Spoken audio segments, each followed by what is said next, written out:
Happy Tuesday, everyone. It is Paulicia Aguilard, and this is Talk Tuesday. So I want you to do this. If you are listening, put a one in the chat. And as you're doing that, I want you to think about this. Now, I can't see you raise your hand, but I want you to put your emoji in the chat, how you're feeling right now on this Tuesday. I know it's a little, sluggish outside. It's been raining back and forth, but that does not mean that you can't have joy on the inside. So also put an emoji of how you're feeling on today. And, you might even think about what's contributing to your mood.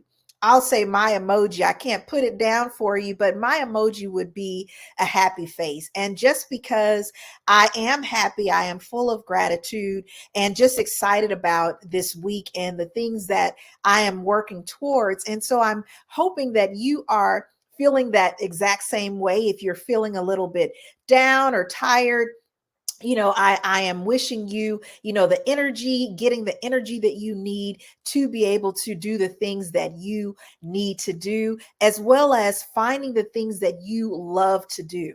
All right. So today we are talking about honoring your yeses. So I put in the title, it's okay for you to say no, to protect or honor your yeses. So I want you to think about this. If you are a person that has been feeling overwhelmed or feeling like you have been working to your limit, max capacity, I want you to put a 2 in the comments. That's right. If you have been feeling burned out, stressed out, overwhelmed, within even the last week or so, maybe even the last month, because there's been so many things going on. I want you to put a 2 in the comments because this is so common. It's a lot of what I get and what I hear as I am servicing my clients. And so that would even be me, this last month preparing for children to get prepared for school, as well as my children preparing for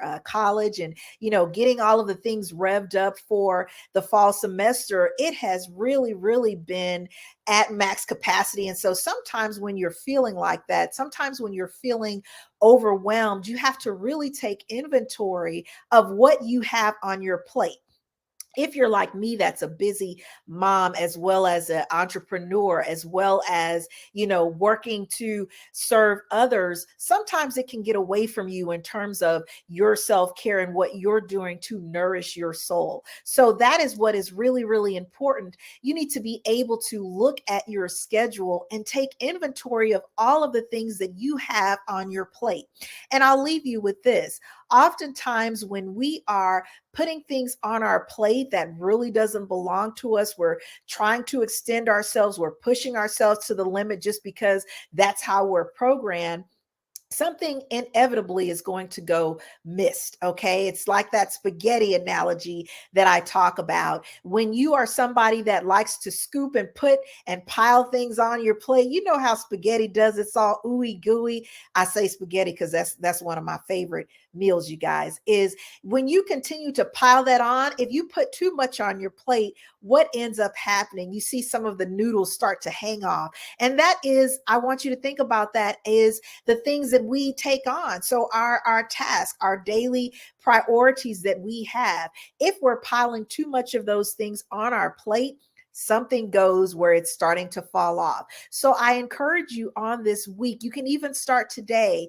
If you are one that works by looking at your calendar, maybe even your phone, you can take your phone and start looking at what are all of the things that I have to get done today or even this week, and begin to really evaluate that. If you find that you are stretched to the limit, perhaps there are some things that you need to do to take some of those things off of your plate. So the first tip that I'll offer for you is to look at your schedule and begin to take those things off of your plate. And when I say take those things, who are your supports? If you are somebody that is, has to go and pick up the kids, has to, go do this and go do that, who can you talk to? Who is your support that can help you with some of that? Sometimes it's not a matter of I don't have the support, but it's asking those people for help. Sometimes we don't want to do that because we don't want to be dependent on other people. But the bottom line is everybody needs help.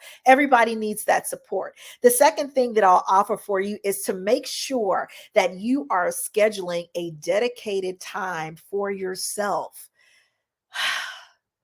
Let me say that again. Make sure that you are scheduling a dedicated time for yourself throughout the day.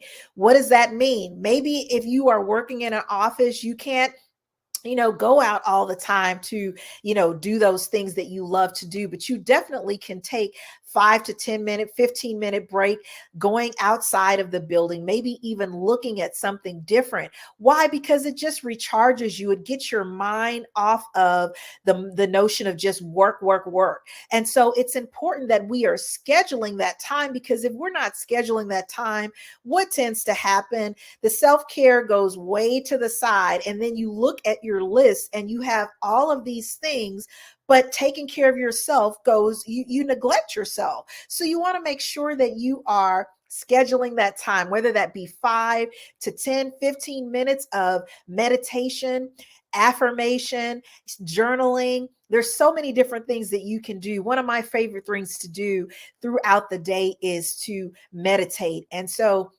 not just meditating on scriptural meditating and reading God's word, but also listening to, and you can find these things on YouTube, listening to information, something that can just, you can just close your eyes for 5, 10, 15 minutes and just let your mind relax and get away from the things that you're always focused on.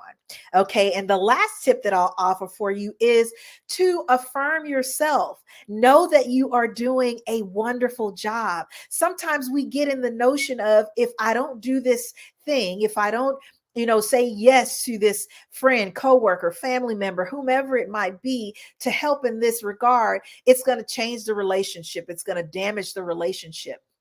Well, I'll say this to you. Don't allow others, things, their priorities to make you neglect your own self-care. Okay. And that right there is really key in protecting your yeses, right? Sometimes we have to say no to protect those things that we are saying yes to.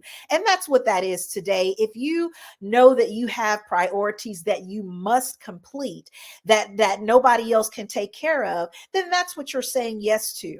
But I also want you to remember this: the most important person to say yes to is yourself. That means that if you're not taking care of yourself, if you're not scheduling that self-care time for yourself, then it's going to go lacking. And if it goes lacking, then all the things that you're tasked to do, you're not going to be able to do them to the full potential that you need to do. So again, those are my 3 tips for today.